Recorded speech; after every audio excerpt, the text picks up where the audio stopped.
Good evening, Lagos. Good evening, Nigeria. You're welcome to the recap on Voice of the People 90.3 FM. My name is Amina Ojelabi, and I am your host for today. And I have here with me Mr. Peter Anosike, a political and social analyst.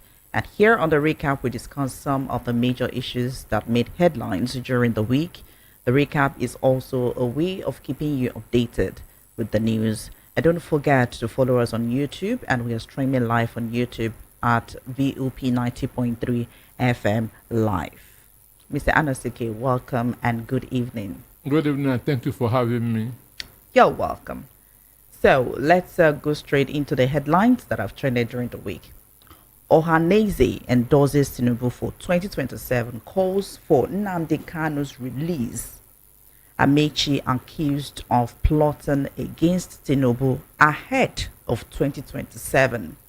Lagos court acquits Nwajagu of terrorism charges, sentences him for impersonation. Senator Natasha explains nothing concerns over tax reform bills. Equery group rejects Azuta Mbata's Ohanaeze leadership role. And the last one says, why we impeached Obasa, Lagos lawmakers list ex-speaker menacings. And now let's go into the news proper. Ohanaeze endorses Tinubu for 2027, calls for Nnamdi Kanu's release. Now the news states the Apex Igbo Socio-Cultural Organization, Ohanaeze Ndigbo Worldwide, has endorsed President Bola Ahmed Tinubu for a second term ahead of the 2027 general election. In a statement signed by its deputy president, Okechukwu Iseguzoro, the group urged the president to facilitate the release of indigenous people of Biafra IPOB leader Nnamdi Kanu by 2025. They described Kanu's release as a critical step towards resolving insecurity in the southeast and restoring peace to the region. Ohanaeze also called for the expedited completion of federal road rehabilitation projects in the southeast under Minister Senator Dave Umahi, stressing that improved infrastructure is essential for economic progress and social cohesion. The group also emphasized the importance of revitalization in the eastern economic corridors, including the dredging of Calabar Seaport, reopening of the Enugu coal mine, and upgrading railways and road networks across major southeastern cities. Ohanaeze's endorsement of Tinubu underscores their commitment to peace, stability, and development in the southeast, while urging all Igbos to unite behind a shared vision for progress and security. You're still listening to the Voice of the People 90.3 FM, and we're going to be driving you on the recap till 6 o'clock. And about 5 o'clock, we're going to open the phone lines. But till then, stay with us, stay tuned, ride along with us on these stories as we analyze them. Now, Ohanaeze statement reads, this particular one that I picked says, the Apex Igbo Sociocultural Organization, Ohanaeze Ndigbo, firmly frames this critical discourse around the sanctity of Nigeria's unwritten gentleman's agreement concerning the rotational presidency between the North and South, with the conclusion of an 8-year Northern presidency under former President Muhammadu Buhari from 2015 to 2023. We firmly assert that it is now time for the Southern region to claim its rightful place at the helm of leadership from 2023 to 2031. Now, this principle of fairness compels us to support President Bola Ahmed Tinubu's bid for a second term in the upcoming 2027 election. So, the statement further read that individuals such as Atiku Abubakar, Rabi Kwakwanso, Nasir El-Rufai, Peter Obi, and Simfobara may mean well, but the reality is that their capacity to mount a serious challenge against the APC is dubious at best.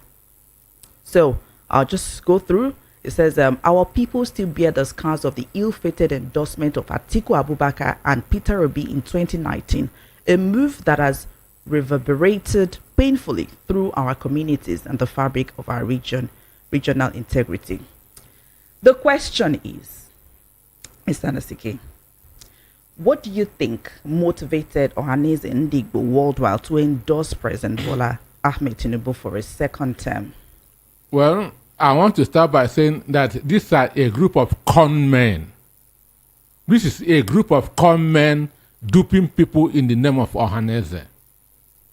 This is a group of con men, scammers, 419ers, that are duping people in the name of Ohanaeze. Understand me? This is never an Ohanaeze association. I joined Ohanaeze in 2001. That's 23 years ago, as Assistant Secretary, Ikeja Local Government, and from there, I rose through the ranks to become the Publicity Secretary of Ohanaeze Ndigbo Southwest as a whole. So this is a group of con men that are using Ohanaeze to extort people. This Isuguzuru started this in 2014 when he and his other group of con men endorsed Buhari in 2014 because they were given money. Understand me? Yes. So I'm telling you as an insider that this group of con men that are using Ohanaeze to be duping people. So it is very, very wrong saying that Ohanaeze Ndigbo endorsed Buhari.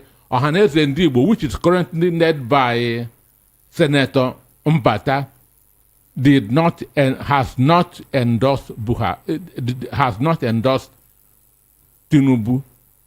And last week, Tinubu sent congratulatory message to Senator Mbata after emerging as the President General of Ohanaeze. He did not send to this group because Tinubu himself also know that this is a group of con men duping people in the name of Ohanaeze. Okay. Understand me? Okay. Now, talking about you're calling this a con. It's a group of con men that are extorting money, duping people in the name of Ohanaeze. Okay. Now, how do you think this aligned with the social political aspiration of the Southeast? Because they are also speaking on behalf of the Southeast. It's No, like, hey, there are bad people everywhere. There are bad people everywhere. Understand me? So they are the bad Igbos. Understand are me? they good Igbos? Are they bad Igbos? There are good Yorubas. There are bad Yorubas. There are good Hausas. There are bad Hausas. There are good Fundanis and bad Fundanis. So these are con men, bad Igbo men, bunch of scammers that is using the name of Ohanaeze to scam people. And Ifiguzro started this in 2014. Ohanaeze Ndigbo tenure is 4 years. Okay, but he's a deputy president. I'm telling you, Ohanaeze Ndigbo tenure is 4 years. Okay. So since that 2014, they are still running this their con organization. No, tenure does not end. Oh, okay. But we can still ascertain that he's still the current deputy president of the Ohanaeze. Of which group. Ohanaeze? Well, of the Ohanaeze in Southeast. Their con group. He's the deputy of their con group. Okay. Understand me? The current deputy governor of the current deputy president of Ohanaeze come from Abia State. Why the president general is from River State? Because it is done in alphabetical order. Apparently, the statement he has put out to the social media. Also, let's look at the statement he read. I don't want to look at the statement. Okay, once the messenger is a crook, the message is bad. I don't want to look at the state. That's at the message. I first of all ask myself, who is behind this message? And the person behind this message is a crook. So I don't want to discuss the message. He is also demanding for the release of Nnamdi Kanu. I said the people behind this message are crooks. I don't want to discuss the message from crooks, period. Let us move to another issue. Okay, we're still going to come back to that. I'm going to drive you back to that. Let's go into the next story. Amaechi accused of plotting against Tinubu ahead of 2027. Now, the news in detail says a chieftain of the All Progressives Congress, APC, Chibuike Ikenga, has accused former Minister of Transportation, Rotimi Amaechi, of conspiring with opposition leaders, including former Vice President Atiku Abubakar, to undermine President Bola Tinubu's administration ahead of 2027 elections. Ikenga, speaking on behalf of the APC faction led by Tony Okocha, alleged that Amaechi has been holding clandestine meetings in Rivers State to strategize against the president. He claimed that Amaechi's associates are actively working with Rivers State Governor Sim Fubara, further fueling suspicion of internal betrayal.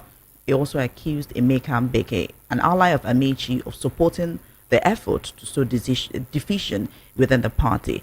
These allegations emerge amidst ongoing speculation of internal conflicts within the APC, as key figures reportedly clash over policy direction and leadership appointment. So neither Amaechi nor his allies have officially responded to these claims.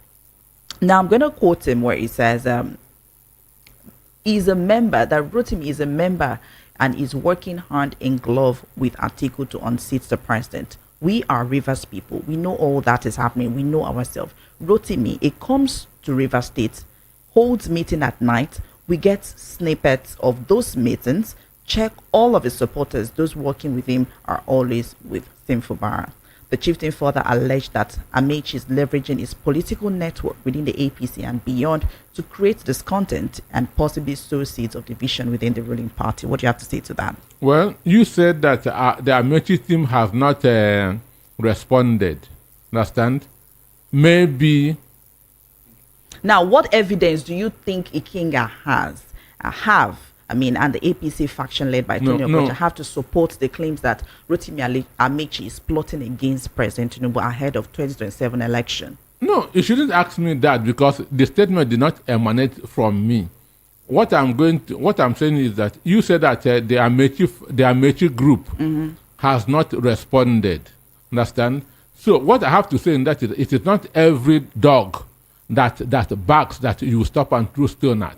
Well, it is not my decision. It is what the news says, that, okay, we're waiting for the other faction to come and decline or say, yes, okay, this story is true about Amaechi. But we are looking at this story as it's out right now. What do you think? What evidence do you think Ikenga must have against to support his claim that Rotimi Amaechi is plotting against President Tinubu?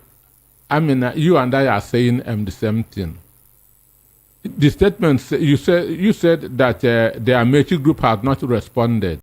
That's why I say it is not every dog that barks that you stop and throw stone at. There are ones that you should ignore. Understand me? Now, in the news earlier this week, we've been seeing different drama, especially in Rivers State. With APC, okay, I think it's a do actually, not in Rivers, but different drama also are occurring in Rivers State. Do you think that Amaechi is also part of this drama? Rivers State was created for drama, so there will always be drama in Rivers State. Drama can never go out in Rivers State until this war comes to an end. Understand? So Rivers State was created for drama. There will always be drama in Rivers State. So what I'm trying to say is that one, the Amaechi group felt that this is a shoe shiner, so there's no need responding to a shoe shiner. Understand? Responding to a shoe shiner is making him popular. Understand? So that could be the reason why they choose not to respond. Then we have freedom of association in the Constitution. Okay. You are free to associate with whoever you want. So by associating with the article or with or whoever, Amaechi is doing what the Constitution says, assuming that he is doing anything with the article. Another one, politics is about interest, where your interest will be best served. They gave it was Amaechi, Lagos and Port Harcourt that financed Buhari's election in 2015. Lagos and Port Harcourt financed Tinubu's election in 2015, and mind you, in 2015, Amaechi was the Director General of Buhari's campaign. That was 2015. 2019, Amaechi was Director General of Buhari's campaign. Understand me? So, which means he was the engine that brought Buhari to power in 2015 and 2019. So they compensated him with the Minister of Transport for 8 years. Okay. But he was hoping that since power would be coming down to the south, that he would be given the presidential ticket. Of course. And during the APC primaries, 2 hours before Tinubu emerged, because there were a lot of dramas there, and I had friends who were there, and I was calling them. 2 hours before Tinubu was announced as the winner, people were told that Amaechi has been approved as the candidate. Just 2 hours before Tinubu was announced as the president. So I'm telling you that the game that was going on at that point in time. Yes. So then, at the end of the day, when it is now changed, Amaechi became angry and disappointed. From that point in time, he kind of withdrew from APC. If you watch, during Tinubu's campaign, he was not active. Yes. And since then, he had not been active in APC, which means he felt that his interest is not being served in APC. Could we also ascertain that that could have been the reason behind his support? Support for, against APC in 2027?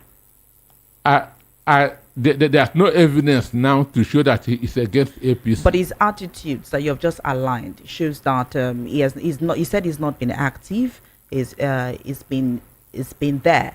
So now that these allegations are saying that, these people are saying that, okay, they've accused him of plotting against APC. Do you think that these are the reasons why he's been laid back in the party? Well, it could be speculation because he had not been active, he had not been attending all their meetings, he had not been speaking on behalf of the party. So there could be this deduction that he is romancing with the other side. Understand me? But even if he is doing that, he has the constitutional backing to do that, because Constitution said freedom of association. Freedom of association, understand? And politics is about interest. You go to where your interest will be served. Right now, his interest is not being served. Because why? His enemy, Nyesom Wike, is active now in APC. Which means by being active in APC, he has Nyesom Wike has knocked his way in the party. Understand me? Yes. So there's nothing again that to go down to look for the other side. So do we call this a betrayal? River State was created for betrayal. So even if it's betrayal, that's what River State was created for. Okay, as we go on, let's look into the next story. Lagos court acquits Nwajagu of terrorism charges, sentences him for impersonation.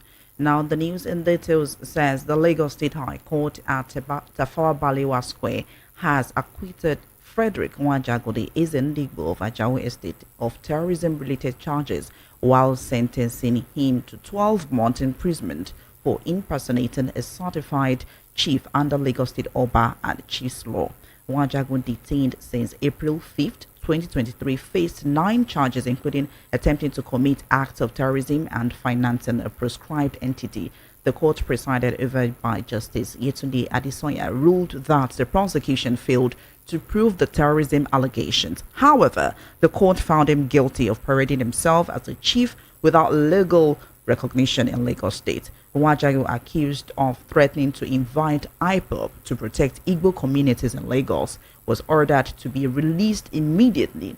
Having already spent almost 2 years in detention, his legal team led by Chief Fabian Onwugalu has vowed to repeal the conviction, arguing that it infringes on the freedom of association and lacks merit under Lagos state law. And these has sparked reactions, with Nwajagu's acquittal celebrated as a symbolic victory for the Igbo community in Lagos, while his sentencing for impersonation continues to raise legal debates. Now, the question is, what implication does the court decision to acquit Frederick Nwajagu of terrorism charges while convicting him for impersonation have on broader legal landscape regarding freedom of association and the role of traditional leadership in Lagos State? My interest in this case is the acquittal on terrorism charges, because what the Nigeria police knows how to do best is accusing somebody who threw a stone at somebody's house of committing terror. Somebody who made a statement on air, he will be accused of committing an act of terror. Understand? So that's my main interest in this case, because this is exactly the same thing that Nnamdi Kanu had been in detention over the years. Then what did Fred Nwajagu did? That's when they were destroying properties in Lagos State. Okay. Understand? So when Onomo and others were threatening, saying all kinds of things, these guys, Nwajagu said, if Lagos State government cannot protect the property of Igbos in Lagos State, he will invite IPOB to come and start protecting the property of Igbos in Lagos State. Can you explain the stand of IPOB currently in Nigeria for me? IPOB? Yes, the federal government has accused IPOB of terrorism. Do you agree?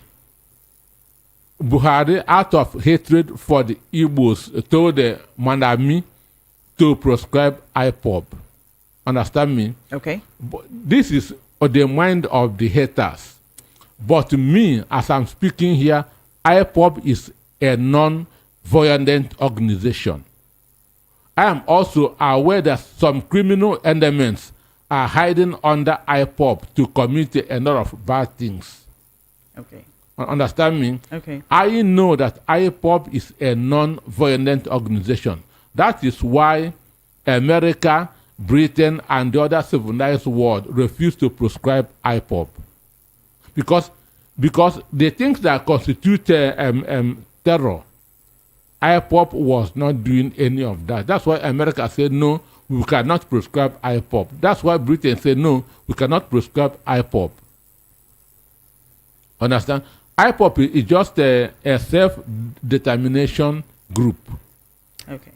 So this man said, if Lagos State government cannot protect Igbo properties, that he will invite IPOB to come and start protecting the property of Igbos. He didn't say to come and invade Lagos State, or to come and start being vigilante in Lagos State, but to come and start protecting the properties of Igbos in Lagos State. So because of that, he was arrested and given 19 charges based on terrorism. 19 charges based on terrorism. Okay.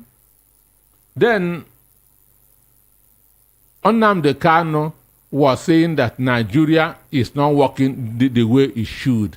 That Nigeria is like a zoo where animals stay. Understand me? And you and I know that Nigeria is making one step forward, but 4 steps backward. Anybody that says the opposite is living in denial. Anybody that is proud of the way this country is at this point in time is deceiving himself. He's a hypocrite. So now they kind of say that Nigeria is like a zoo country. So what happened? Buhari sent people to go to Kenya and kidnap him and bring him to Nigeria. Understand me? He sent people to go to Kenya and kidnap him and bring him to Nigeria. The same way, the same Buhari sent people to UK to kidnap Umaru Diko and bring him to Nigeria. Umaru Diko was the Minister of Transport under Shehu Sheshagari. So when Buhari came to power in 1984 as a military head of state, Umaru Diko was in UK. He sent people to go and kidnap Umaru Diko. So this kidnapping did not start today. Buhari was the first person that made kidnapping that's a government thing.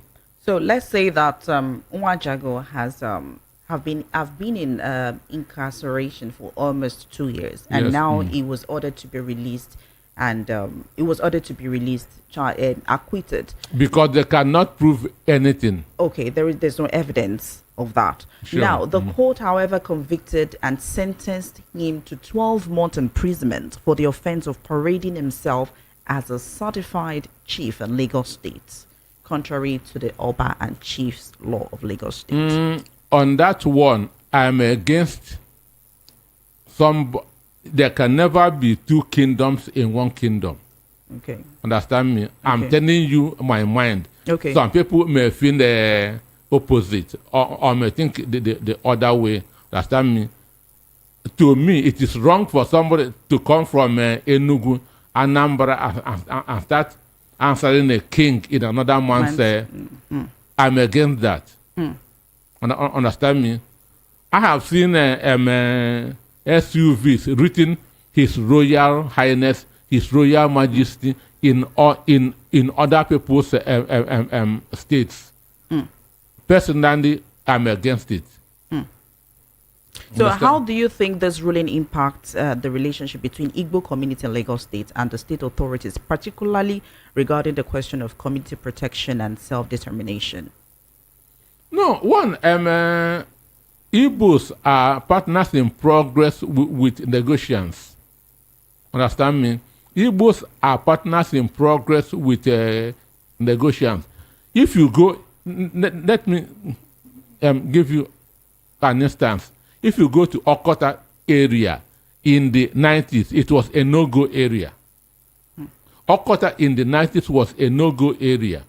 It was Igbos that sanfilled most of those estates and built houses there. Today, Lagos State Property Development Corporation, LGPC, are now going there to be conducting tenement rate. But before it was filled, it was swamps. They couldn't even go there. I'm telling you what I know very, very well. Okota area and so many other areas. Okay, the lawyer Onwugalu stated this, and I quote him. He stated that the Igbo institution is not recognized by the law of Lagos State, and so have nothing to do with the Oba and Chiefs law. What do you say to that? Okay, sure that I agree. So if it's not recognized, you shouldn't do that. So you're saying it deserves to be sentenced to 12 months in prison? I say it shouldn't come to another person. There cannot be two kingdoms in one kingdom. Just the way a Yoruba man cannot go to an Igbo land and says that, okay, I want to be their leader. Is it done that way? No, he can be the leader of Yorubas in Onitsha, the leader of Yorubas, understand me, in Enugu, but he cannot say that he's the Oba. You don't do that. Okay. So now, what do you think are the potential legal ramifications of Nwajagu's legal team intentions to appeal the impersonation conviction? Because the lawyer said, we're going to appeal this, we're going to fight this, and we're going to win it. I don't know about that. My concern is the terrorism issue.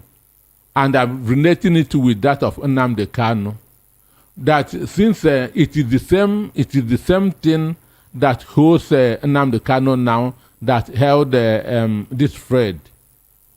Understand me? And they couldn't prove anything. In the same way, if they could have proved anything on Nnamdi Kanu, they would have jailed him since. So, looking at this conviction, the sentences of an impersonation, how did this case influence future interpretation of Lagos State Obas and Chiefs law? No, Yorubas have their Oba, understand me? Igbos should have leaders of the Igbos in Lagos State. Don't call yourself king in another man's kingdom. That is what I am against. It is not right. Okay, let's move to another story. The chairman of the Senate Committee on Local Content, Senator Natasha Uduaghan, on Thursday explained while some critical stakeholders in the northern part of the country are nervous over the tax reform bills being considered by the National Assembly, Uduaghan, will represent Kogi's Central Senatorial District in the Red Chamber, said the region was ill-prepared for such fiscal legislation. She therefore called for the revitalization of northern Nigerian socio-economic and cultural heritage to boost the economic fortunes of the region. The senator, according to a statement by her media aide, Arubolo Israel, in Abuja, asserted while speaking at the Sardauna Memorial Day in Kaduna. She urged the North to embrace the vision of the late Sardauna of Sokoto, Ahmadu Bello, who led the region to prosperity in the 1950s. Now, I'm going to quote her where she said, "The only reason why the North is jittery about the tax reform bills is because we are ill-prepared." Quoted. If we were generating 3.6 trillion naira from one agricultural product, would we be bothered about the reforms? Hence, we must ask our leaders with developmental mindset to stir up the entrepreneurial ecosystem so our lands and factories can be productive once again. So now the question is, Senator Natasha has linked the northern apprehension over the tax reform bills to the region's lack of preparedness. What specific strategies does she propose to equip the North for these fiscal changes? She was painting words. Understand me? Using that word, ill-prepared, is wrong. The reason that governors are jittery is because they are lazy. Understand me? Not ill-prepared. They are lazy. Lazzy. Governors are lazy. And why are they lazy? Because we are running an Almajiri economy. We are running an Almajiri system of government. Where at the end of every month they will go to Abuja and the allocation will be given to them. So they are no more thinking out of the box. They are no more creative. Understand? So this sudden change now, they are not understand me.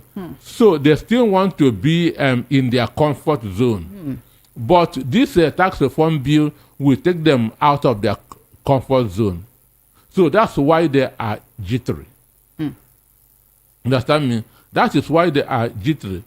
The progress that Nigeria made between 1960 to 1966, Nigeria as a whole, northern region under Ahmadu Bello, western region under Obafemi Awolowo, and eastern region under Michael Okpara. We have not made it from 1966 up to today. Mind you, Ahmadu Bello University, Obafemi Awolowo University, that's University of Ife then. University of Nigeria and Nsukka, we are all built with agricultural products, with resources from agricultural products. We used to have a Kanu granite pyramid in the north. We used to have cocoa house in Ibadan. It's still there.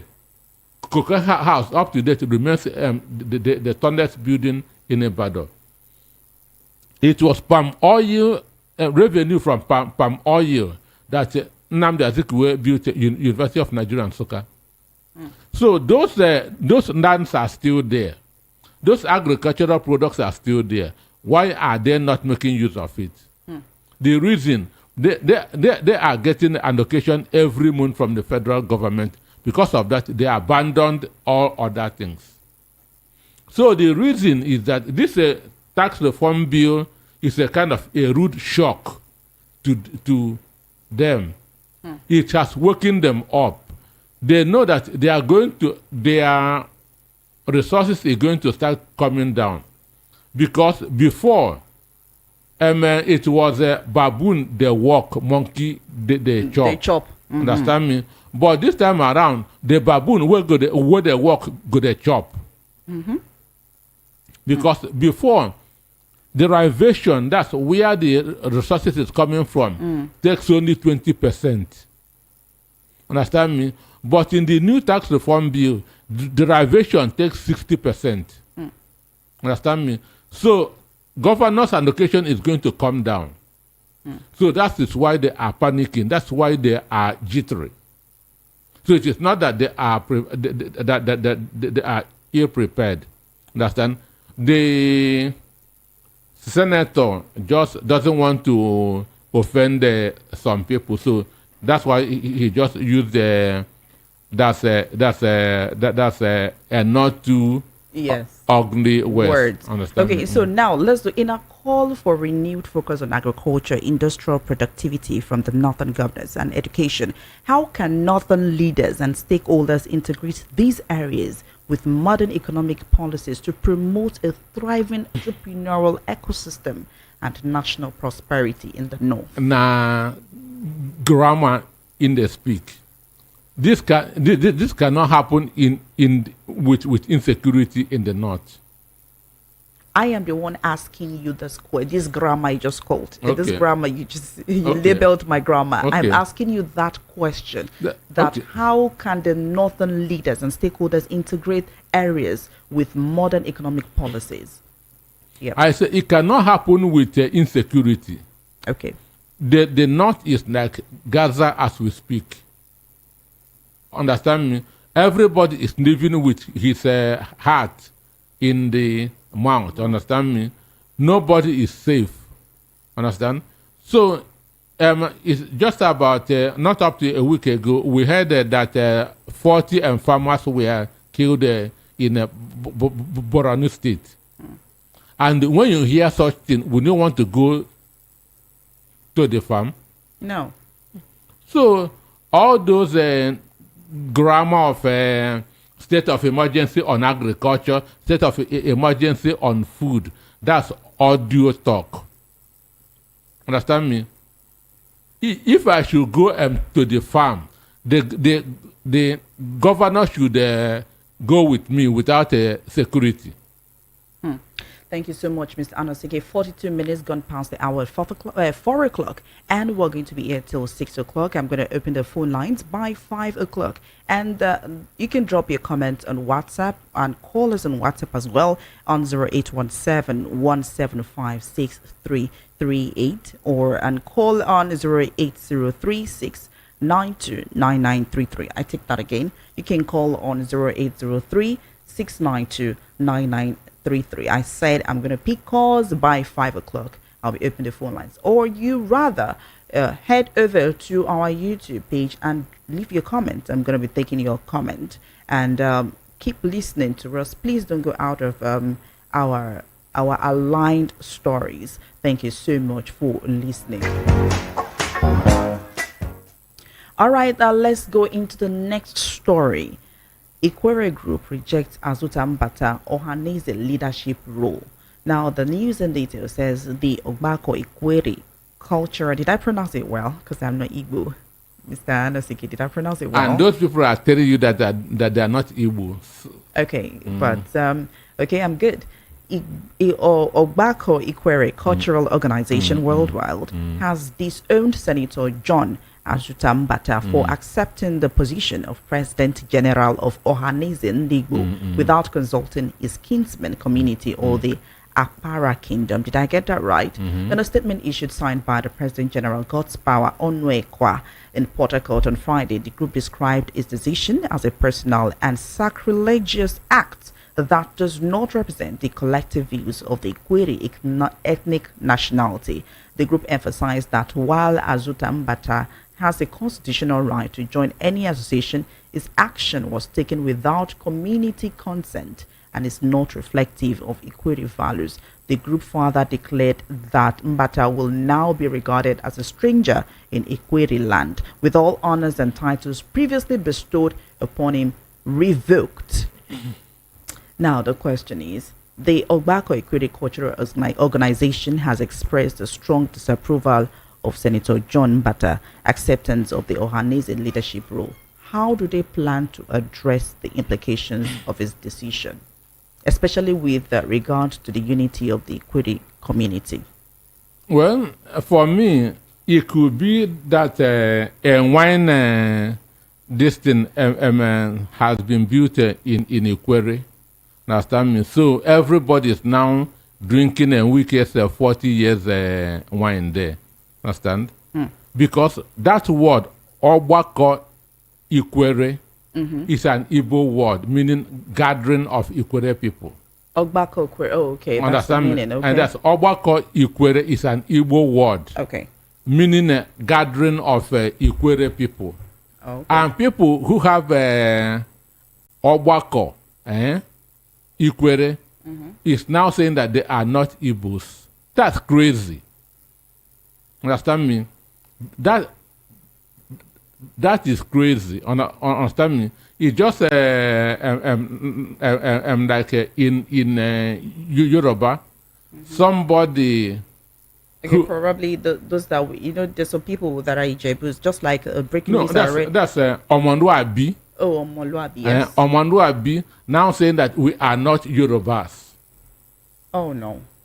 No, I'm giving you that's exactly examples. Okay. what happened. Understand me? Okay. Understand me? Because Ogbako Equery, Ogbako is an Igbo word meaning gathering. Understand me? So you have. Why do they have to be against him regarding the acceptance of Ohanaeze Ndigbo worldwide? I say maybe Nelson Wike has built that's this in Equery that is now giving them that 40 years wine, because what I see this is absolute madness. Understand me?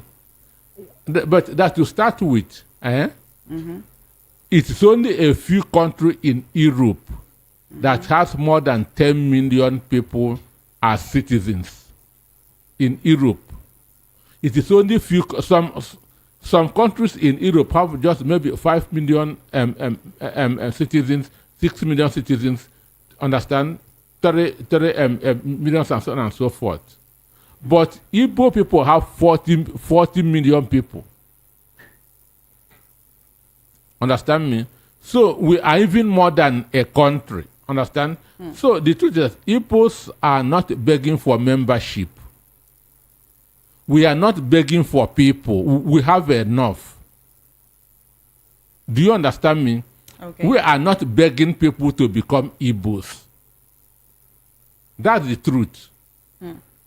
That is the truth. We are not begging people to become Igbos. And again, they say that he did not consult them. And that word, consult, in Nigeria simply means he did not give them envelope. Oh. He did not come to bribe them. That is what they are now painting with consultation. Because why? When Nyan Wood was the President General of Ohanaeze Ndigbo, the Secretary General then was Okuku from River State. So why did they not stripe Okuku of all his traditional or cultural whatever? Because he is from the same River State. Why didn't they make this allegation then? Because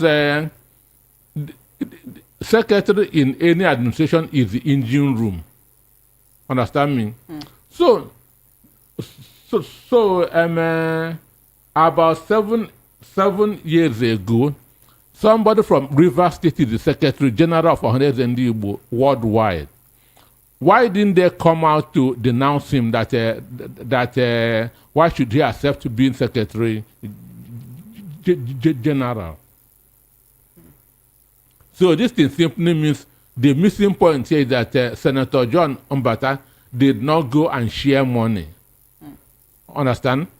One, this Ohanaeze Ndigbo, before the Civil War, we had what is known as the Igbo Union.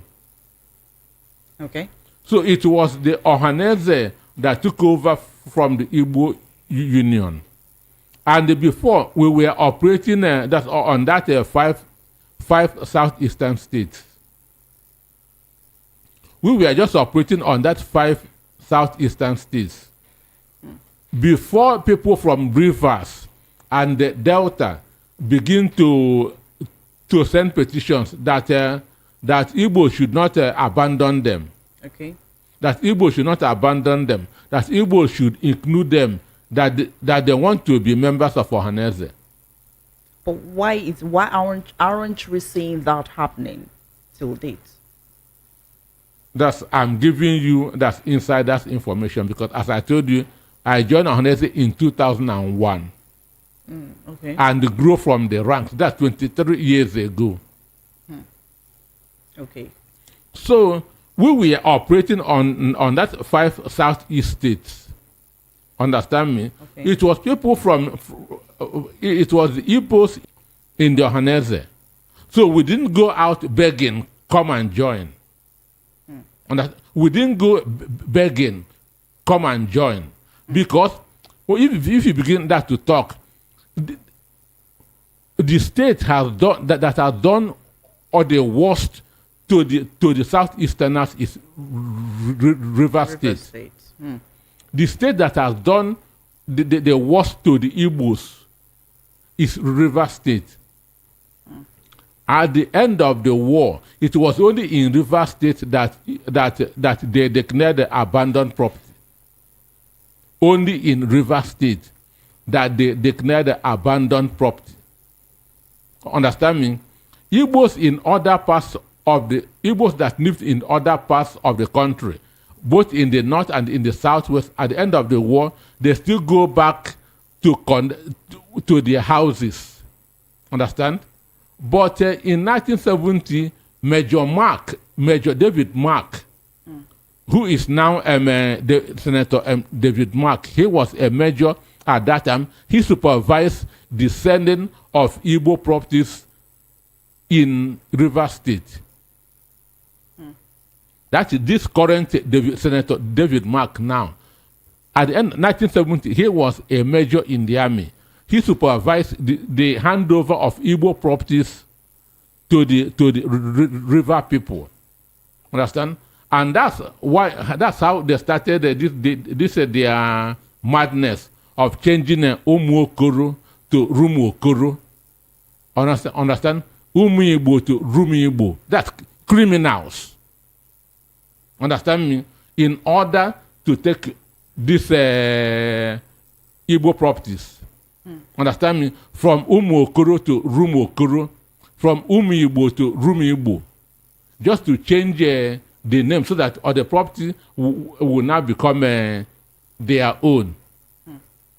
Understand me?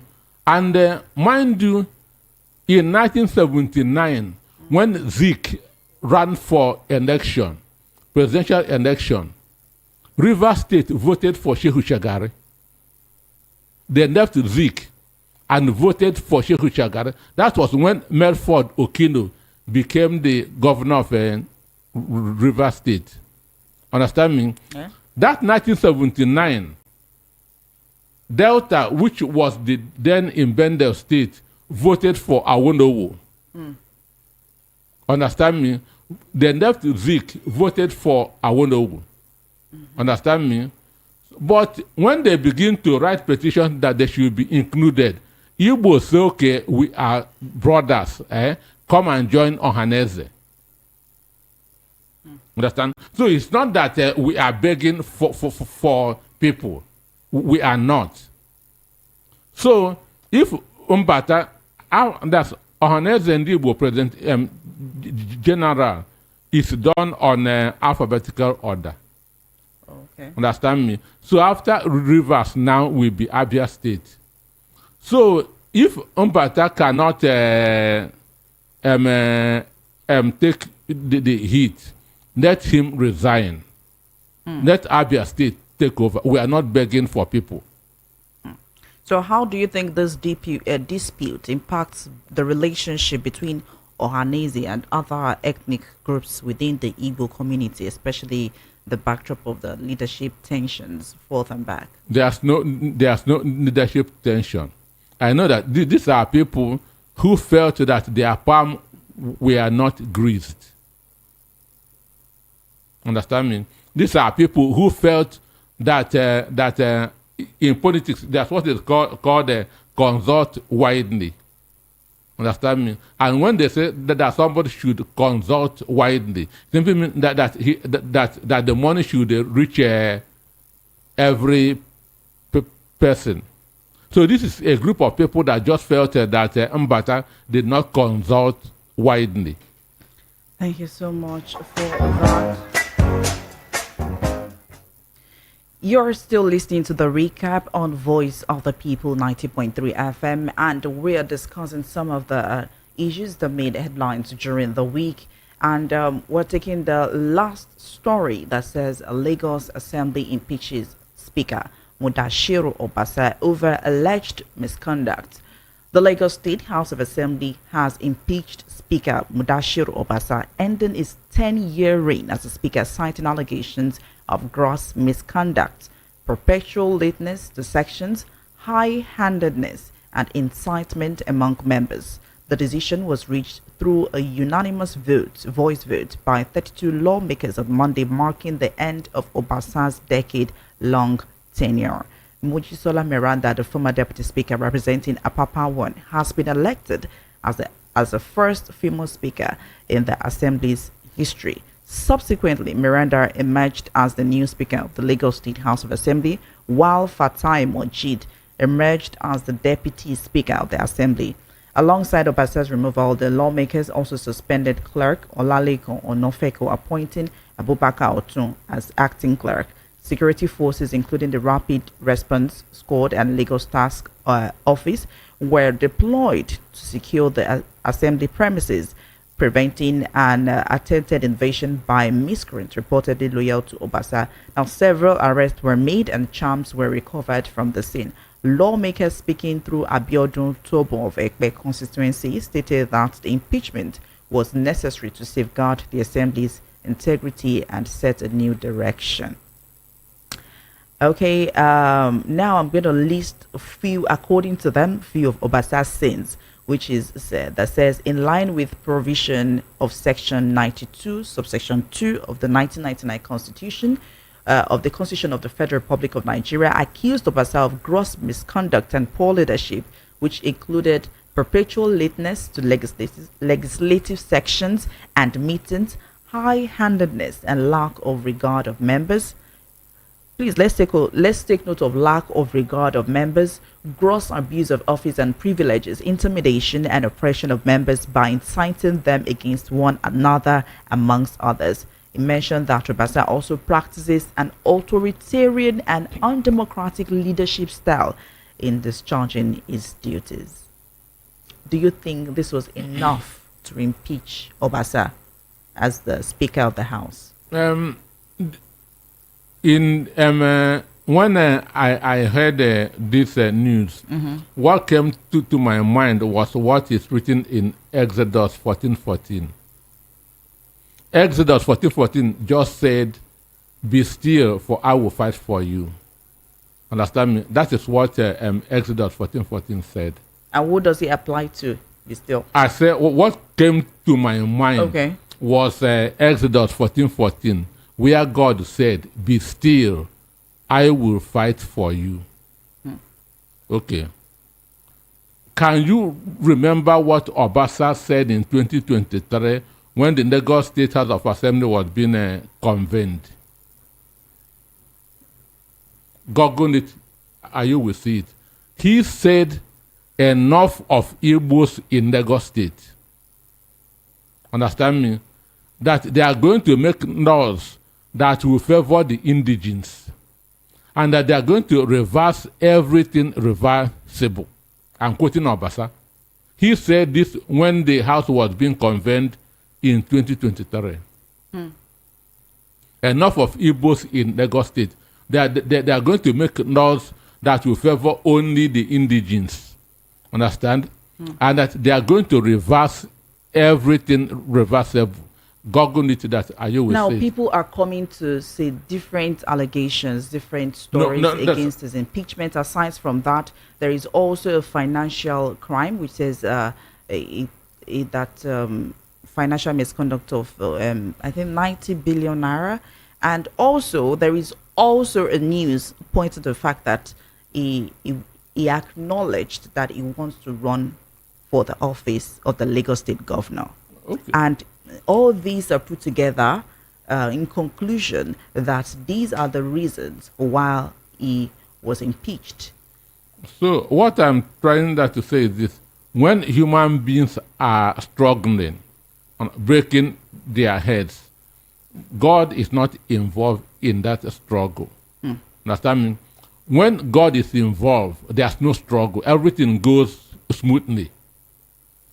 Babylon is the strongest city in the ancient world. Babylon is the strongest city in the ancient world. But Babylon was destroyed without anybody running helter-skelter, because God was involved. Understand me? Because God was involved. Even those that were manning the gate in Babylon just opened it and go to have a party. Israel soldiers just moved in without anybody getting hurt. So this is what happens when God is involved in a project. Understand me? So this man that has threatened the Igbos to reverse all their business and so on and so forth, Igbos went home and God fought for them. That's why I say what come to my mind was that Exodus 14:14, be still, for I will fight for you. Obasa now is on the run. I hope you know it. Obasa is on the run. There's already an order that he should be arrested at the airport once he wants to enter into this country. Do you think he has had Tinubu's backing a long time as his reign, 10-year reign as the former speaker? Yeah. In 2023, Sanwo-Olu did not want Obasa to emerge as a speaker. 2023. Understand? So Sanwo-Olu wanted Abiodun Tobo from Epe to emerge as a speaker because Tobo is an indigene, he's a negotiant. But this Obasa is from Ijebu-Ode. Do you understand? He is not an indigene, but he came here as that condemning indigeneship, and now threatening that other people. He is an Ijebu man. So Abiodun Tubu, who was a fourth-time member in Lagos House of Assembly, that he has come 4 times. So then Tinubu made a phone call that Obasa should be the speaker. I'm telling you what happened in 2023, that Obasa should be the speaker. So once the king has spoken, everybody must obey. And everybody obeyed. Then for Abiodun Tubo, having that courage to talk about being speaker, where the emperor Obasa is there, Obasa made sure that this guy has become irresponsible in the house. Abiodun was not given any committee to chair a four-time member of somebody who has been in the House for 16 years, therefore has all the experiences in the world. And Abiodun Totobo is an indigene. Obasa is not an indigene, but see what he is doing to an indigene. Understand me? Yeah. So Abiodun remained as an ordinary member. Understand? And that Exodus 1414 also fought for him. Understand? Then Obasa was not showing Sanwo-Olu respect. Understand me? Because he has become so power drunk. Understand me? Because when he was speaker, he was the number 3rd citizen in Lagos State. Governor 1, deputy 2, speaker 3. At that time, Babajide Sanwo-Olu was the general manager of NSDPC. Understand me? So when he now became governor, he was still looking at him with the eyes of that general manager. Understand me? And if you check the commissioners that Sanwo-Olu gave to the House to confirm, they held it for more than 2 months. One, they said that it favored more Christians than Muslims, that they should go and redo it. So no governor is in Lagos State that has suffered in the hands of Lagos State House of Assembly more than what Sanwo-Olu suffered under Obasa. Now, consequently, armed security personnel of the Rapid Response Squad, RRS, Lagos Task Force, and the State Police Command have taken over the premises. They took over the premises and environs, turning back every motorist and persons. Meanwhile, some miscreants who were trying to invade the complex were intercepted, arrested, and clamped into a waiting Black Maria. We saw the video of the Black Maria where they were saying, "On our mandate," they were singing, "On our mandate we stand." Did you see the video? Peace has returned there. Understand me? Pharaoh has been chased into the Red Sea. Well, I'm going somewhere. Some charms and amulets were also recovered from the miscreant believed to be supporters of Obasa from Agege constituency. Now, with the security forces deployed to prevent an invasion by Obasa supporters and the recovery of charms, what does this say about the level of political tension in the Lagos State House of Assembly? And how will this newly elected leadership manage these divisions moving forward? There's no division. The impeachment was unanimous. The impeachment was unanimous. That's number one. So Lagos State House of Assembly is peaceful now. Okay. Because the terror has gone. Understand me? That is number one. Then number two, after the impeachment, all the chairmen of the local government and CDAs congratulated the Lagos State House of Assembly. Understand me? So there's no dissenting voice. Lagos State is at peace. Understand me? And I'm sure the right thing, this new speaker, understand, is going to do, Mujisona is going to do the right thing. Understand? Anybody who deserves anything is going to get it. The high-handedness wouldn't be there anymore. Understand? Okay, thank you so much. We're still on the recap, and we'll be taking calls and WhatsApp messages, and also you can leave your comment on our YouTube at VOP 90.3 FM. You're still on the recap, and we are going to be driving it together till about 6 o'clock. Let's take a break. When we come back, we'll continue shortly.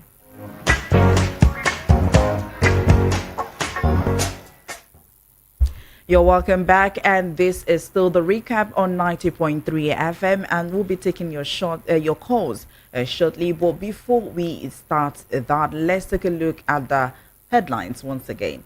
Let's familiarize with the headlines. Ohanaeze endorses Tinubu for 2027, calls for Nnamdi Kanu's release. Amaechi accused of plotting against Tinubu ahead of 2027.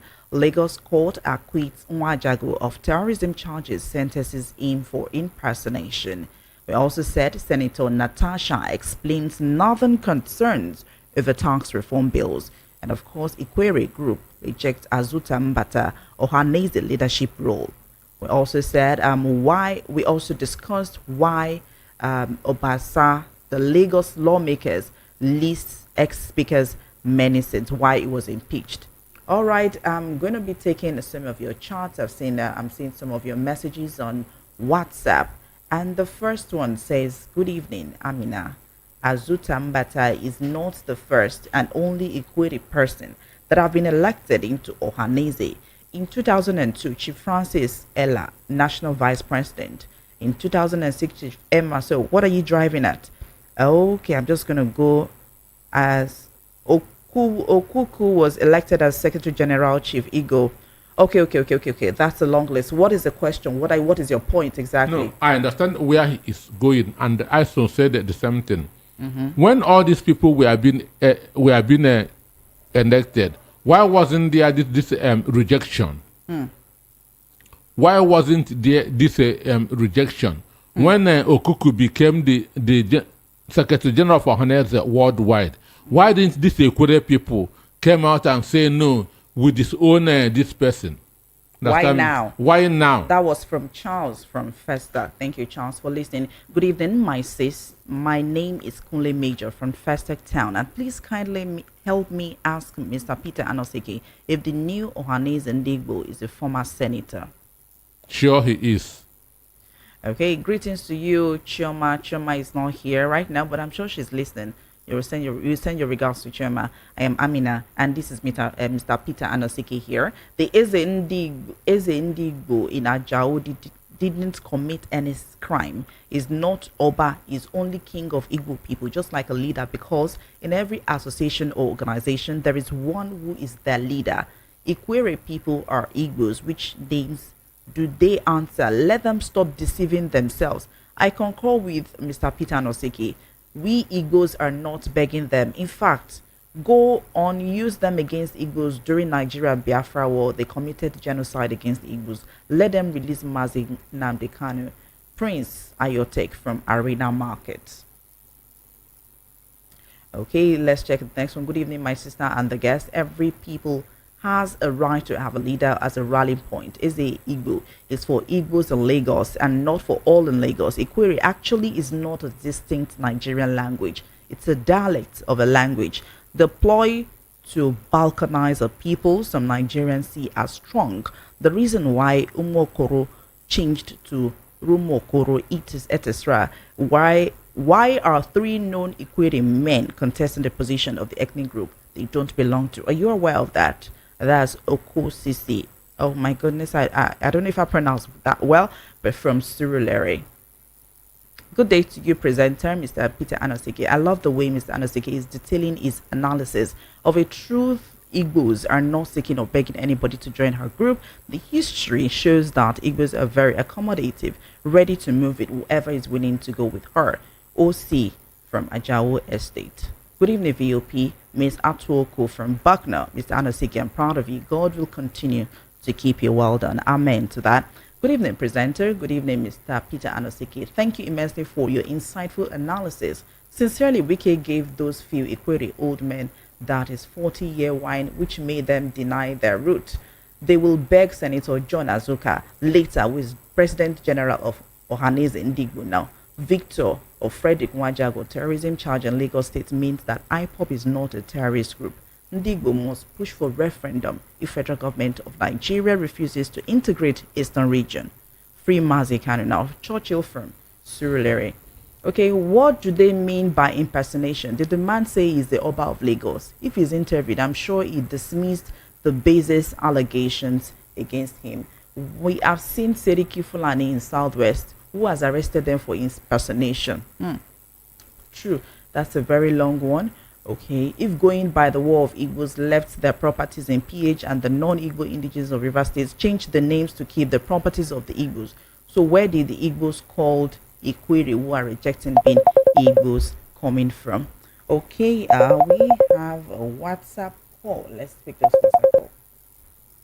Hello, good evening. What's your name and why are you calling from? Yeah, good evening, Amina. Good evening. Yeah, how are you? I'm good. Okay, I agree to Mr. Nosike, my brother. Okay, where are you calling This from? is Zerenadi calling from Spain. Oh, okay. Thank you so Okay. much. Well, Amina, let me touch on this this Isiguzoro, the Ohanaeze, which is Ohanaeze. Mm-hmm. I don't know. We just said it this thing. They said you said the recap of the week, which I know. I have tried to ask if this is no more VOP, if this voice of the people again, if it is voice of the APC, because there's so many things that made headline. If I go to this Ohanaeze, so many things. The one that lawmakers, one was called honorables. Somebody was presenting this in budget and gave them another document. They were reading. Somebody, you see those things, and the killing in killing in that when the security people went to rescue a village, army this military bombed them. These are the headlines, but no problem. That is what, by the way. Can you hear me? Yes, I can hear you clearly. Yeah, on Ohanaeze, you see Guzoro. I don't know exactly, although this Mr. Nosika answered this thing. I don't know where this man, who is that man. But you every time keep saying this thing. But you just this now cross to this prison the Ndigbo for impersonating. Then they cannot pick impersonating as the Ohanaeze Ndigbo chairman. Then they just present this. He come to this thing. People will just ask him. No journalist will ask him question or take him, arrest him for presenting as a president of this thing. But look at what they presented. They just took this into prison now. For this thing, after 32 years, which they need to compensate him for 22 years. What a country. Mind you, it was. I don't know. He didn't grant any interview. There's a video clearly of yes, that. But that kind of person that this we say they do it with it. We don't know this man. This is Mbata. We know before was Iwanyamu. Then why are they everything? This man will make headline. These are people that are looking for what to eat. I can just from this. I call you at the in Spain back this thing. I said I'm a chairman. We don't take them to take this kind of thing serious. We just say at times you provoke people by making that person making headline. You see, take this guy, arrest him for this for a person after this this thing. Why we know as non better? And this is making the headline. What a country! So, my dear sister, okay, let me just touch on this. Which this in Equery of Etina. This I thank Mr. Nosike. Now I only take that is why I only listen to this thing because him and some other this thing. This both him and this Pastor Harris and Pastor Darlington. They make me at times know history, what is happening, what happened before. For me to know that this man that the former Senate government this leader. That was this thing that did what they did to them. My grandfather used to have this in that place. Although we claim it, we later claim it with our money. But this man, it was that man they did, and after that, this Igbo boss was just supporting him. So I have just 5 seconds for you more. Okay. Let me just leave it. I have other things, but let me just leave it there because I'm pissed off with it, the headlines. At least I'll have other headlines. Which I made the headlines, but no problem. Okay, no problem. Thank you so much for calling in. Thank you so much. Let me keep. You can call on 080. Okay, we have a call. Hello. Good evening. What's your name and where are you calling from? Good evening. My name is Chike. I'm calling from Aruna. Chike, welcome.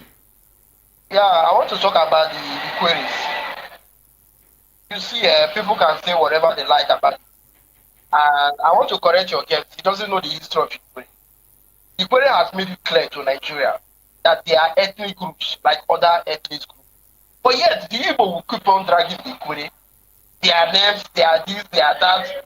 Equery has nothing to do with what happened to the Igbos. During the Biafran War, Igbo covered the whole south, east, and south. They were there collecting tax, imposing laws on peoples. When they lost that war, the Nigerian government came in and corrected those things. That is what happened. We have our own language. We have our own culture, different from Igbos. But we intermarry. Are you getting me? We have our grandmothers from the Igbos and so on. That's why those names came in. If your mother gave you chicken, for example, are you going to reject it? No. You cannot reject that. That does not make we are from Igbos. We are equally. We have our ways of doing things. We are like other tribe in Nigeria. If not for the fact Nigeria is the way it is, we are tribe. There's something like a minor tribe. Equery is a tribe. And we have come to stay. So this Igbo people are dragging us. What Johnny Bada did? Johnny Bada did it on his own. He did it on his own, individually. It is not representing any Equery person. So that's why we made it clear to the world that what he did there was on his own. He has the right to join a Igbo group or whatever. Thank you so much for that.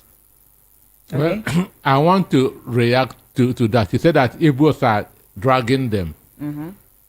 One, contesting for President General of Ohanaeze or any election in Ohanaeze is voluntary. Understand me? It is voluntary. Nobody forced Mbata to contest the election. Understand me? Nobody forced Okuku to contest election. As I said earlier, Igbos are not shopping for people. Igbos are not begging for people who will join them. Understand me? When Ralph Uwechi ran for the president of Ohanaeze, when it was the turn of the Delta State people, Ohanaeze did not say, come and become. He decided to run and he bought form. Understand me? So say that Igbos are dragging. Who are they? Who the hell are they? Oh, we don't use that word on radio. Mbata decided, bought form with his own money, finished. Before, we were running 5 states in Ohanaeze. 5 states. It is them that begin that to send that they shouldn't be left alone, they should be included and so on and so on. We are not begging for people. We have all it takes. Good evening. What's your name or where are you calling from? Yeah, my name is Ebuka. Ebuka, okay, welcome. Where are you calling from? No, from Festac. Okay, welcome. They say Igbos are not, and Equery are not Igbos. But why are they actually Igbo's name? Thank you. Okay, Mr. Anasike, he said, why are they answering to Igbo names? Are they actually answering to Igbo names? I'm going to pick this WhatsApp call. Hello, good evening. What's your name and why are you calling from? Hello. Hello, good evening. What's your name? Why are you calling good from? Evening. Okay, good evening. Yeah, this is Oshodi George calling from Accra, Ghana. Okay, welcome. Please, here in Accra, Ghana, we have Igwe Ohanaeze Ndigbo in Ghana. That doesn't mean he's a king here. He's just a king within the Igbo's community. That doesn't mean he has authority here in Ghana, or he has imposed himself as a king or as a nana here in Ghana. So what they are trying to do to that bros, I don't understand. Here, there in Lagos, if M. Sholomo and the king there can use some words that till today nobody have tried them, nobody have gone to arrest them, keep them for 2 years. After 2 years, now want to jail them. Then there is a problem. Then about the Equery person, before now we have Ambassador Ralph Uwechi from Ogwashu in Delta State who contested for that post. And nobody make any noise. Nobody, the people of Ogwashu did not say that we reject him because he did not consult them. Like the man there, Mr. Anosiki is saying, nobody, because you use your own money to buy the form. Nobody imposed that you must be. So somebody called earlier and said that if your mother is an Igbo and they call you Chiki, so like a word we normally say, if your father's side is not good, you go and represent your mother's side. So the man has right to go and represent his people. Thank you so much, Oshodi from Accra, Ghana, for your contributions. All right, keep them coming, keep them coming. Hello, good evening. What's your name and where are you calling from? Good evening. My name is FMJ from Ogun State. You can't listen to two things at the same time. You have to. Hello. Hello. Hope I'm clear now. Yes, you are. You can go ahead. The whole thing is becoming extremely confusing. Do you know why? Why? We have the same issue. I'm a Yoruba man as I'm talking to you. Okay. And if you go to Edo State, do you know that 90% of those people bear Yoruba name? I keep telling us they don't belong to the Yoruba tribe. And we even made them to understand the history that one of the sons of Odua reigned there. We have the Olu of Wari and the rest of this and the Oba of Benin. Benin. We also had the same issue. They are telling us they are not Yorubas, and we know the history. We are telling them what happened. So the thing is, you see Bossa, you see Femi, they have a lot. In fact, there is even a journalist that you know that journalist very well, Joseph. One of your staff, one of your people there, he's an Edo guy, and he's very Joseph and one other Yoruba name. Okay. So the whole thing is extremely confusing. Thank you. Thank you so much for that. Let me quickly take some of the comments on YouTube page.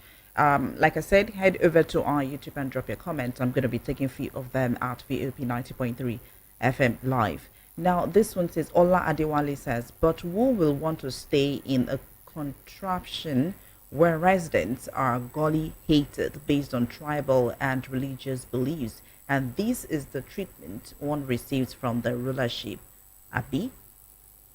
Injustice of one is injustice to all, and the treatment of Nnamdi Kanu is a total gross violation of his fundamental human right. I hereby urge the Nigerian state to release him without prejudice. Okay. Goody Tochukwu Adele says, good evening. I shuddered from shock when I first heard the stealthy endorsement because literally it's wrong. Ola Adewale also said, Ojo, I'm Yoruba, but I'm sorry I can't pronounce this. This is typical Yoruba. I have to go back and learn how to read Yoruba. So I'll take the English. It says Tochukwu Adele. Yes, it's true that they are lazy. They prefer investing in financial papers with federal allocations than to invest in capital and recurrent infrastructure. Let's take this phone call. Hello. Hello. Okay, we lost that. Please, when you're calling, you can't listen to two things at the same time. You have to reduce the volume of your radio. So Tochukwu Adele said, no, I won't farm again. Hello, good evening. What's your name? Where are you calling from? Hello, good evening. My name is Ed Ifeko. I'm calling from Satellite Town. Okay, welcome. Mr. Anosike, good evening. Thank you. Yeah, my dear. I don't have anything much to contribute. Mr. Anosike has said everything that I want to contribute. So we are not forcing anybody to say you will be equal or you not be equal. It's not by force. So whoever wants to belong there is the way he wants to belong. Let him belong there. So we are not begging according to Mr. Anosike. In short, Mr. Anosike is my mentor. Thank you very much. Mr. Anosike, you're mentoring a lot of people. Okay, I'm going to take this comment on WhatsApp. The Equeries should be proud to belong to Ohanaeze Ndigbo. We are not begging them. Our main concern is the release of Nnamdi Kanu. Hello, good evening. What's your name and where are you calling from?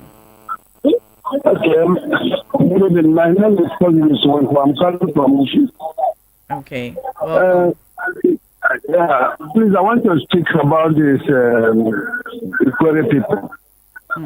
Like I was very small when this incident happened, but my father taught me a lot of things. All this tribalism came from when the military started the war, according to my father. Then along the line, after the war ends, it is the one and the other military people. Babangida, Abikulawa, Colonel Bumuja, that one that saved the Igbo people. Because military after the war, they massacre Igbo people from 5 years upwards and continue. So before the second people give order, stop those things. Please go straight to your point. What is the point exactly? Okay, the point I'm going now is that this thing is what the man that said that don't say you have Igbo man anymore because they are the one that saved them. So that hatred, tribalism, come with them. If they want to become Igbo, let them become Igbo. If they don't want to become Igbo, let them do what they are. They're not begging anybody. Thank you so much. You want to say something? No. Okay, the next says, the recap, Amina, is your show not regulated by time? How about one caller takes about 3 minutes of program, which, sorry for that. Keep calling. I'm going to pick your call, I promise. Hello, good evening. What's your name and where are you calling from? Good evening. Good evening. Good evening. What's your name and where are you calling from? Yeah, IK from Kogi. Okay, IK, you can go ahead. Please, I want to just make a point. The previous, my brother called that Equery people who are not an Igbo, they should stop forcing them. I just, and he mentioned that the grandmother, the marrying grandmother from Equery, that is why most of them. The whole community from Equery, the name of the whole community, okay, let's assume that the mother give them the name. What about the community bearing Igbo name? Igbo community? Because like I said, yes, the whole community, both the tradition, my grandmother is wearing two wrappers, where the Equery mothers are wearing two wrappers. Tradition, let the man mention one thing that Equery people are doing, that Igbo people are not doing, as a traditionary. So it's not that we are not claiming them to become Igbo. We are not forcing them. But we are only just, or let them come out and tell us the history. Tell in Nigeria, I think Yoruba have their history, Hausa have their history, Igbo have their history. Let them come out and tell us their history. So this is so that we will not be muzzling this thing or flogging this matter too much. Thank you so much for that. This is why are things not working in Nigeria despite our blessed resources? And why is the Olorioko running to France? Kitty, kitty, kata, kata. I know that. I'm going to translate that once after this call. Hello, good evening. What's your name or where are you calling from? Good evening. What's your name? Okay, please do try to call back. Good evening, Mr. Anosike, my journalist of the year. Amina, what instigated the coup in 1963? Good evening. What's your name and where are you calling from? Hello, good evening. Good evening. Yeah, my name is Sam. I'm calling from Igbo. Okay. So my take is that if this problem started from the Northerners and they want to destabilize Igbo, they want Igbo not to exist in anywhere in Nigeria, and they started it early, as late as early years. They only want to bring confusion, and that confusion are still fighting on it now. That's why Buhari was a president. He fight all means to bring Boko Haram and its enhancement to wipe away Igbo, but God didn't let it work. And they have put confusion into these Equery people. The Equery people never know where they belong or how their roots came from. So they are confused in life, and the only happiness they will have is that as they make this man as Igbo Ohanaeze chairman from their place, they should accept it in their whole heart without dragging all this issue up and down. Thank you so much for that, Mr. Anosike. How does the Northerners have to do with this Equery, Igbos are not Equery? How does the Northerners have to do with that? Didn't you hear that the North said that they own all the oil wells in River State? Please, let's pick this call. Hello, good evening. What's your name and where are you calling from? Good evening, ma'am. Good evening. What's your name and where are you calling from? My name is Monday. Hello, Monday. Welcome. Thank you. I'm calling from Aluma Show. Okay, you can go ahead. I want you to appreciate for your good work you are doing with Mr. Peter Ozike. Thank you so much. Thank you. I like. Thank you so much. We really do appreciate that. We're here because of you. So we're here to serve you. We are serving as an intermediary. We're your voice. So, Mr. Anosike, you were saying something about when I asked a question about how does the Northern have to do with the Equeries are not Igbos, Igbos are not Equery. The Northerners are innocent. I mean, the Igbos are saying, okay, Equery should be Ohanaeze, Equery should be, they should not associate themselves together. How does the Northern come into this discussion? So, for me, I said that Ohanaeze is a voluntary organization. Ohanaeze doesn't shop for membership. You register voluntarily. So those people in Equery who have been holding positions in Ohanaeze registered voluntarily. Okay. Understand me? Yeah. So then, what is happening is after the war, You know, it is the victors that write history, not the victims. So when they felt that Igbos had finished, those of them in River State begin to deny being Igbos, so that the North will not be against them. Understand me? That's when they begin to change Igbo words to a kind of stupid, just like changing Omu to Rumu, UMU to Aru MU, understand me? Which as an act of cowardice. It's an act of cowardice. That's when they begin to change all these things, Igbo, Igbo, understand me? So they are cowards. Don't you think the Igbo should reunite as one voice? Some people are here clamoring for the release of Nnamdi Kanu. Some people are saying Ohanaeze Ndigbo, they are not part of this. And don't you think, how would the government take them seriously when they are not united with one voice? Igbos are united, understand me? But they said in every 12 there must be Judas. So the Equeries are the Judas among the Igbo people. Okay. All right. Let me take this from WhatsApp. Good evening, Amina. Please help me to ask Mr. Anosike that could Obasa desire to be in the same race of Lagos State governorship with Sheyi Tinubu be a major cause of his downfall? It is. Wumi from Ota. It is.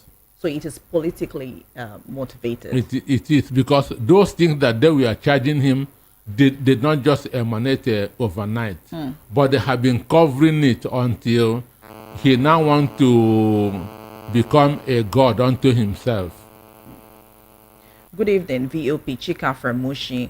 As Anambra Igbo, I hear whatever Equery speak as Igbos, but Yoruba did not hear Edo people.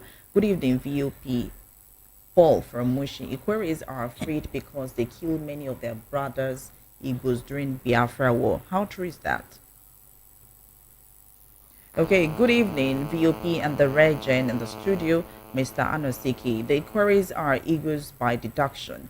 But what I think the Equeries are avoiding is the turbulence the Igbos are going through in the hands of unknown gunmen and the agitation for independent states by the Igbos. Ehi from Agege. I mean, why should this entity decide to be a type of bird in Igbo? Usu. Okay. That's bat. Yes, that's what he actually put the meaning, but I didn't know it was. I'll say Usu. Okay, ask Mr. Anosike, to you more about the bird Lambert orgy from my two. Mr. Anosike, I think you understand. Can you elaborate more on that? Because I don't think the listeners will get what I'm trying to read out here. What was that? Why should this entity decide to be Usu?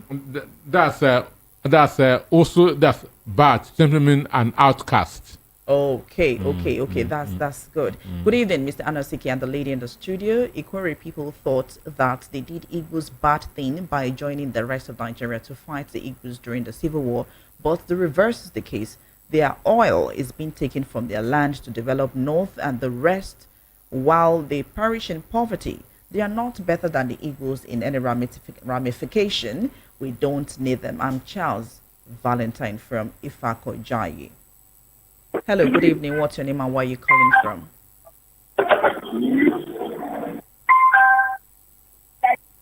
Please do call back and let your audio be clear. Good evening, VOP. I'm Shakanadi.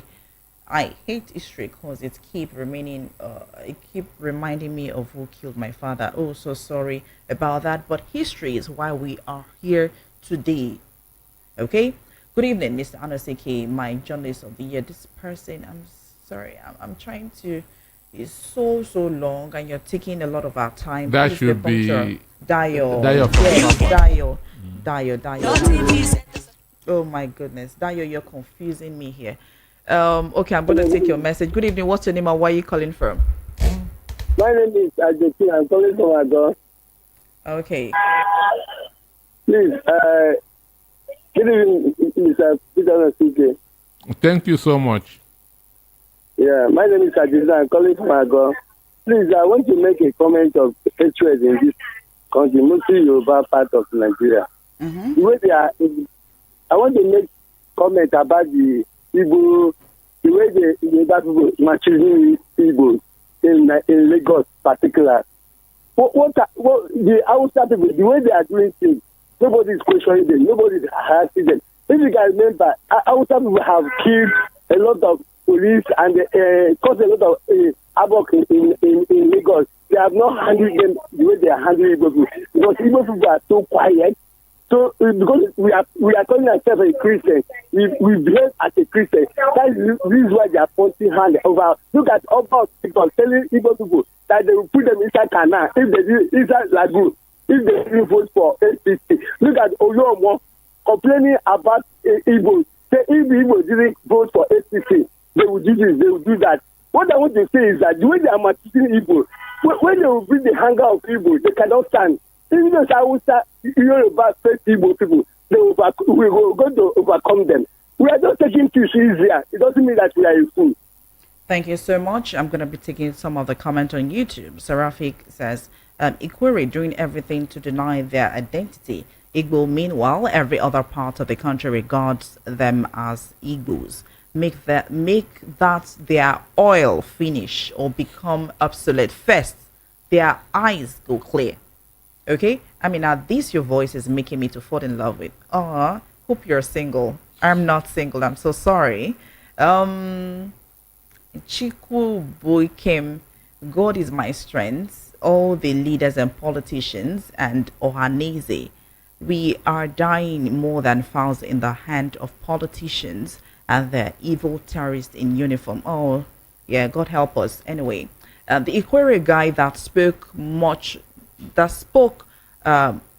one whose father or grandfather benefited from abandoned property, like in some wiki, whose father got a big house at Azikwe Road in Diobo. Lazy, greedy people. Do you understand what it meant? Yes, that Nelson Wiki's father, there's a part of Port Harcourt known as Dube. Okay. So I don't know about that sincerely. Hands on Chazi, please make it more clear so we can. All right. The same person. The numbers to call in 0803-692-9933. And of course, we are still talking on the recap. We're still on the program, the recap. And why are you not talking about other topics? Why we talked about okay, we have this call. Hello, good evening. What's your name and why are you calling from? Hi, good evening. My name is Remy. I'm calling from Tottenham in London. It sounded like you've been trying to reach us. What happened? Like, I'm finally here. Okay, Remy, please go ahead. Okay, thank you. You see, in the wide scheme of things, right? And kudos to Mr. Anosike as always.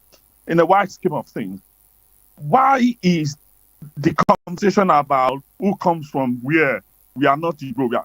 Let's stop this rubbish.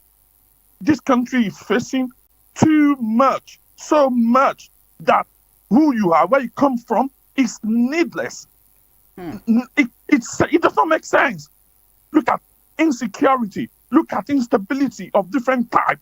And some people somewhere, what they could invest their energy on is, oh, you should not come to this land again because you have joined Igbo. That does not make sense. As a Yoruba person, what has been Yoruba given to me, especially, even though you have Yoruba guy run the country now, what has it been to me? Invest your energy on what matters. The Niger Delta, pollution there, you guys don't put your energy on how to make sure that resources are distributed equally, that inequality dies everywhere in Nigeria. It's about, look, history is not a bad thing. Histories are written for us to be able to forge a path moving forward, not to shape our thinking and our behavior to one another.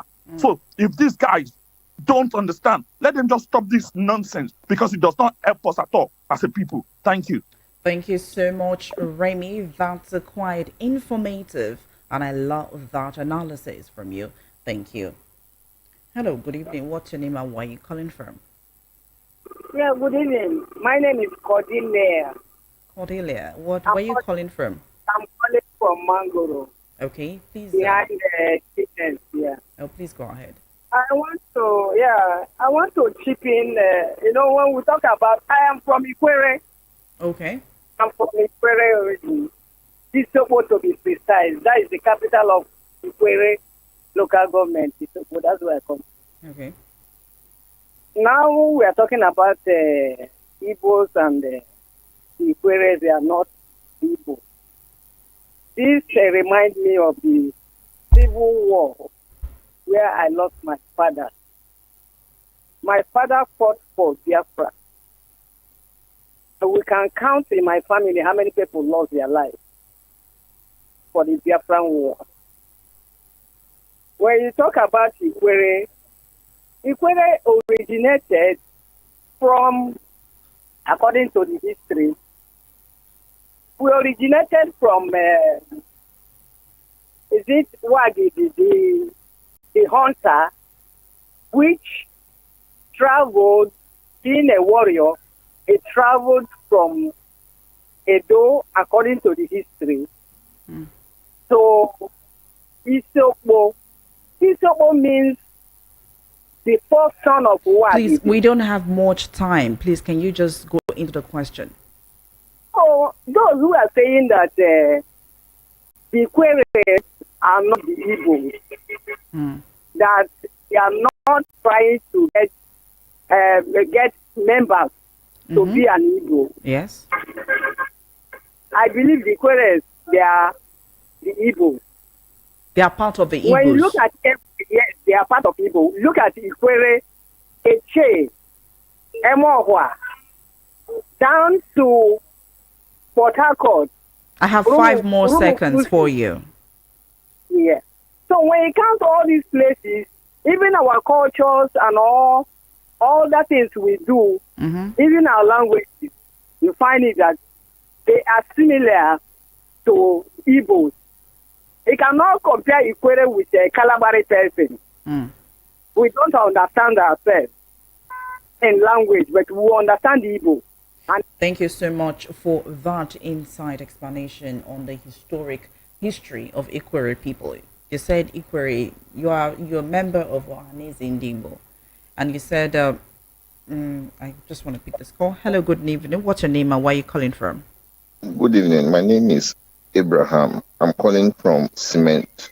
Okay. Well, I am enjoying the topic, but it's not too fine when somebody has been a member of an association for a very long time, and now the person is opportune to be the president, and others will be calling that he cannot be, he can't, and he can.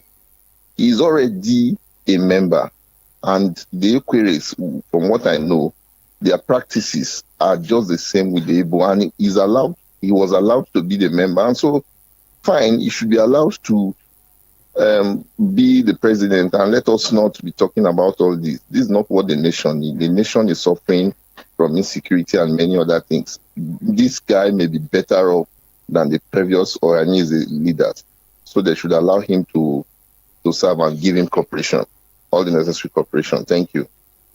Thank you so much. That was quite punchy and straightforward. I love that.